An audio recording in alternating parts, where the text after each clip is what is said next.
Thanks for coming. Today we're going to discuss norms of conduct in school and how they relate to critical thinking and fortitude.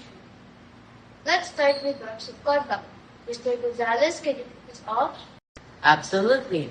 Norms of conduct are essential in creating a positive and respectful school environment. They outline expectations for behavior, such as being on time, respecting peers and teachers, and following rules. By following these norms, students demonstrate self-discipline and responsibility. That makes sense, but how do norms of conduct relate to physical thinking? Learners to students for norms of conduct, they're not just following rules blindly. They're thinking critically about how their actions impact others in the school community. For example, if a student sees someone being rude, they might think critically about how to respond in a way that's safe and supportive.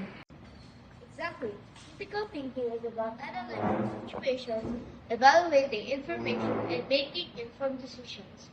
In school, critical thinking helps students navigate complex social situations, academic challenges, and personal struggles. And that's where fortitude comes in. Fortitude is about showing courage and resilience in the face of challenges. When students develop fortitude, they're better equipped to handle setbacks, criticism, or adversity. I see what you mean. Like, if someone been bullied, it takes resilience to stand up for them and report that. Our teacher told us a story about Rana Mahila. She was an 8-year-old girl who saved her siblings from a fire. She got severe burns on her back and hand, and she was cited for her bravery. Wow, honor of action really has spread and inspired people in our daily life. We can sometimes add bravery like sitting in part of class, participating in contests, and playing sports. That's right. Fortitude also helps students to serve through difficult academic tasks or personal struggles. By developing fortitude, students build confidence and efficacy. So how can we promote norms of conduct, critical thinking, and fortitude in school? The way is to create opportunities for students to practice critical thinking and problem solving.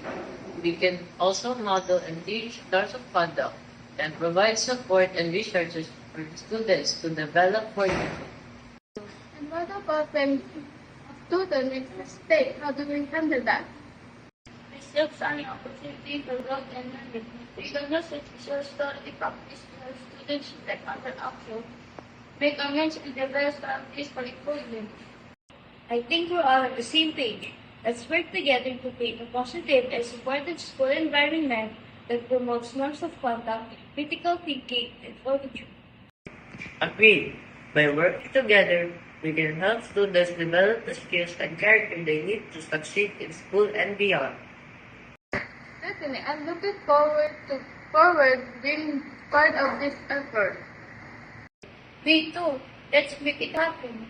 Always remember, critical thinking requires standards of reasoning that involve examining, discriminating, information seeking, logical reasoning, predicting, and transforming knowledge. These are processes that are directed towards improving thinking, analyzing information, and arriving at conclusions. Fortitude is a person's strength of mind to remain brave in the face of pain, great harm, or danger.